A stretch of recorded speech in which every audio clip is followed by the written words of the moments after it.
Oke. Mungkin gini ya, menikah itu bukan tujuan akhir, tapi justru awal perjalanan. Jadi kalau pertanyaannya seperti itu, menurut saya ya kurang begitu tepat. Yang lebih tepat bagaimana ketika terlepas tadi memulai dulu dengan jalur yang secara islami maupun mohon maaf dalam tanda kutip tidak islami. Ketika sudah sampai ke jenjang pernikahan, ini bukan akhir. Ini baru awal kita ke bahtera untuk hidup rumah tangga ini baru dimulai. Makanya selamat menempuh hidup baru. Yang dulunya sendiri, kemudian ada istri, yang dulunya serba harus istilah semau gue, sekarang harus komunikasi dulu dengan istri saya gimana, atau begitu juga sebaliknya seorang istri harus izin dulu ke suami. Jadi ini yang kemudian bagaimana kalau umpama yang tadi, berarti kalau memang berproses ke pernikahan, diniati ibadah, niati nikah, ibadah tadi, ngakeh umat Rasulullah dan sebagainya. Nah, baru setelah masuk rumah tangga, ada beberapa ibadah-ibadah yang lain lagi. Ibadah secara fisik misalkan, yang dulunya misalkan sebelum menikah, melihat wajah saja dosa. Setelah menikah, melihat wajah, pahala. Sebelum nikah, pegang tangan, dosa. Setelah nikah, pegang tangan, pahala. Belum aktivitas yang lainnya yang nggak perlu saya sebut di sini off the record ya. Nah, tentunya itu yang juga dikatakan pahalanya bisa seperti berperang melawan beberapa seribu orang kafir misalkan. Itu kan ibadah yang paling penak untuk ganjaran. Selama ini ibadah kan susah. Contoh sampean poso. Menahan hawa nafsu kan, menahan makan, menahan minum. Berat kan puasa? Sholat. Lagi asik-asiknya kita sholat. Berat, tapi menikah enak. Tadi, bahkan yang tadi dicontohkan tadi. Jadi seperti itu mungkin. Jadi mungkin sedikit menambahi, dari manapun start seseorang untuk menuju jenjang pernikahan, itu yang penting adalah kesediaan untuk menjadi pribadi yang lebih baik, entah hablum minannas atau hablum minallahnya. Misalnya sebelumnya pacaran, karena memang harus menjajaki karakter pasangan terlebih dahulu. Entah apapun latar belakang yang memotivasi seseorang untuk melakukan hal itu. Yang jelas ketika nanti dia sudah menuju pada jenjang pernikahan, ataupun bahkan sebelum menuju jenjang pernikahan, adanya keinginan untuk menjadi lebih baik, bertaubat, kemudian tidak mengulangi hal-hal yang menjadi kesalahan di masa lalunya, itu sepertinya cukup. Jadi sebetulnya batasan-batasan ta'aruf itu dalam Islam kan memang ketat, melihat wajah, telapak tangan, kemudian di situ ada mahram.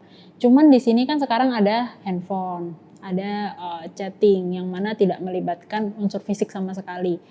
Yang penting ketika di situ nanti memang dibutuhkan adanya beberapa hal yang perlu dibahas sebelum menikah dengan mediasi chatting tersebut, saya rasa juga itu masih dilegalkan dan sah-sah saja. Jadi bukan berarti kita membeli kucing dalam karung yang tidak tahu apa-apa kemudian tiba-tiba menikah, tidak.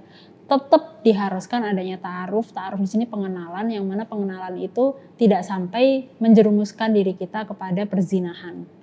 Nah, ini garis bawahnya hanya di sini. Yang penting kalau misalnya yang kita lakukan ini sesuai dengan niat awal ta'aruf itu kan untuk menikahi, bukan penjajakan saja. Betul. Menikahi tapi mau tahu dulu nih karakternya gimana. Saya niatnya menikahi nih, tapi harus setidaknya ada perkenalan dulu. Masa saya beli kucing dalam karung, kan enggak. Kecuali kalau misalnya pacaran itu kan tidak ada tujuan pernikahan, nggak tahu tujuannya kemana, kita jalin aja dulu, gitu kan biasanya, jalin aja dulu. Nah, yang penting tidak seperti itu, kita tahu arahnya kemana, caranya baik, insya Allah nanti jadinya juga baik. Kalau ada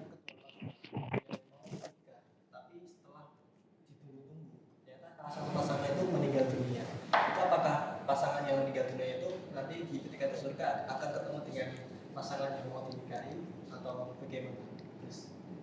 Itu konsepnya kembali ke jodoh ya. Makanya waktu kembali ke sambutannya Gus Yasin ya, waktu acara yang di Lirboyo. Di Mukotimah beliau, alhamdulillah ternyata jodohnya saya, kata beliau, tidak terhapus di Lauhul Mahfuz. Jadi ada jodohnya ternyata gitu. Jadi jodoh itu sudah ada pasangannya masing-masing. Kalaupun memang kayak tadi konsep seperti itu, mungkin bisa jadi tidak berjodoh. Karena tidak sampai menikah. Iya, harus menikah dulu. Kalau misalnya laki-laki menikah, kemudian dengan perempuan, kemudian dia meninggal, maka nanti di akhirat perempuan ini ketika tidak menikah lagi sampai mati akan dipertemukan dengan laki-laki Betul. awal yang pertama. menikahinya. Tapi ketika perempuan ini menikah lagi, maka dia bisa memilih yang mana mana. paling soleh dari laki-laki tersebut. Iya. Tapi kalau laki-laki meninggal, kemudian mohon maaf laki-laki meninggal dan dia meninggal, laki-laki istrinya meninggal, kemudian dia menikah lagi, maka boleh memilih kalau laki-laki kan maksimal 4. Tapi kalau bukan boleh memilih, kalau laki-laki dapat semua, mohon maaf.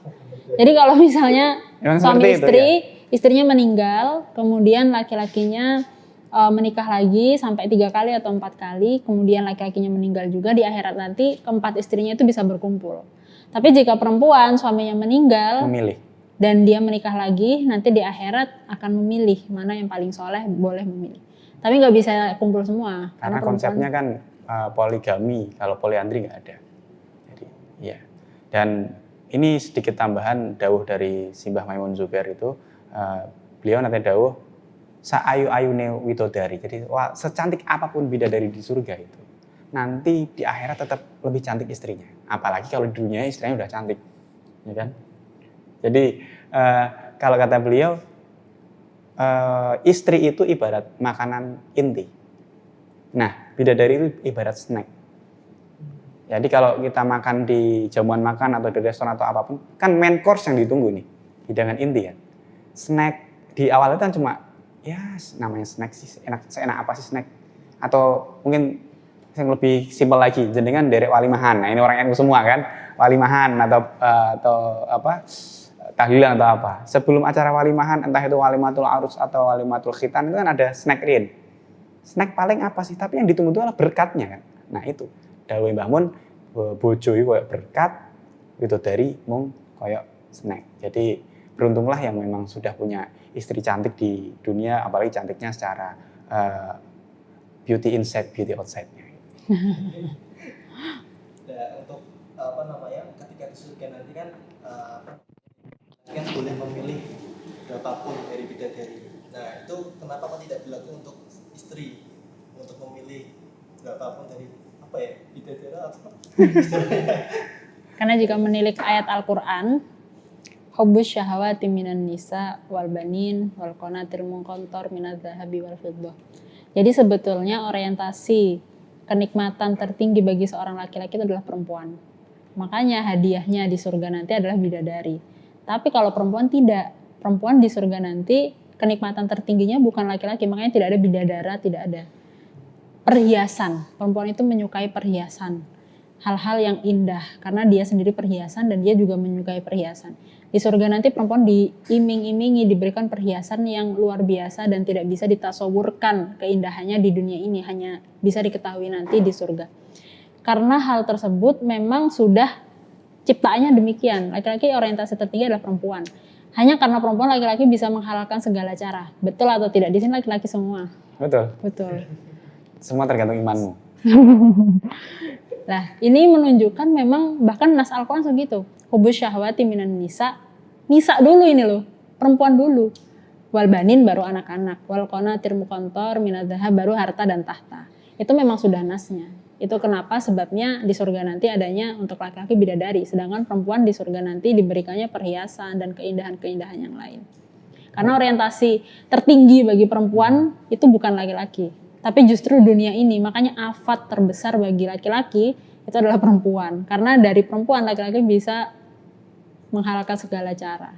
Mungkin sedikit tambahan ya, ada, dan di awal pun sudah jelas penyebab. Terlepas ini memang skenario ya, memang sudah jalannya. Allah kan juga mengatakan menciptakan Adam itu sebagai khalifah fil ard, bukan khalifah fil jannah, khalifah fil ard. Berarti dengan sebab makan buah khuldi ataupun tidak, tetap saja Nabi Adam akan ditugaskan untuk menjadi khalifah di bumi. Tapi kita bisa belajar dari kisah itu. Di Quran dijelaskan bahwasanya penyebabnya Nabi Adam turun ke bumi salah satunya ya dengan memakan buah khuldi. Siapa yang menggoda? Perempuan. Ya. Jadi memang seorang laki-laki itu ya apesnya karo wedok. Sekuat apapun laki-laki ya, kalau sudah dengan ketemu orang yang dia cintai, ketemu orang yang dia sayangi, atau bahkan nuwun sewu orang yang dia obsesi, maka kayak tadi dia akan menghalalkan apapun untuk memiliki orang yang dia sayang, dia cintai. Ya makanya saya bilang juga tadi, semua tergantung imanmu, kuat atau tidak. Makanya penting mendidik perempuan-perempuan kita supaya menjadi soleha, karena perhiasan itu yang terbaik adalah maratu soleha, gitu. Supaya bisa membawa laki-lakinya menuju hal-hal baik, bukan menjadi cobaan tapi menjadi berkah. Perhiasan dunia ya, ada lagunya itu, Bang Haji Roma Irama. Jadi kalau memang wanita itu memang almar'ah mahaluzinah ya, tempatnya berhias, tempatnya bersolek itu perempuan. Jadi pas juga tadi dengan keindahan, dengan segala macamnya. Jadi yang ketika laki-laki pun ya jenengan juga harus berkompromi. Dan ternyata saya juga baru tahu ternyata perempuan itu kalau mau pergi ya lama ya. Ya. Dan saya juga harus berkompromi seperti itu karena memang almar'ah mahaluzina, tempatnya berhias, tempatnya bersolek. Dan tentunya ketika seorang istri, ini mohon maaf, terlepas seorang istri berhias, tujuannya masing-masing ya. Ada konsep mengatakan istri itu yang benar berhiasnya ketika di kamar atau ketika keluar rumah. Di kamar. Harusnya yang paling utama ketika di kamar. Karena apa? Membahagiakan suaminya. Tapi kira-kira jenengan nanti kalau punya istri, sampean ngejak kondangan atau diajak keluar rumah, bojone sampean rak maca. Isin mboten sampean. Isin ke aku mosok jak lu nggo daster misalkan seperti itu. Walaupun ya tadi tentunya seorang istri sudah bisa menakar ketika diajak keluar dan seorang suami lebih suka untuk istri yang memang benar-benar natural gitu. Walaupun natural sendiri tidak murni natural banget. Nek sampean ngomong muni, aku seneng sing natural ya delok bojomu tangi turu rambut daul-daul sing lodoke sing nah itu natural. Gelem jak lunga kan enggak. Pasti kamu seorang suami akan malu dengan kondisi yang rambut masih acak-acakan misalkan. Ini sekedar jokes saja. Jadi memang konsepnya memang harus seperti itu. Jadi saling memahami, saling menghormati, saling menutupi kekurangan seperti itu.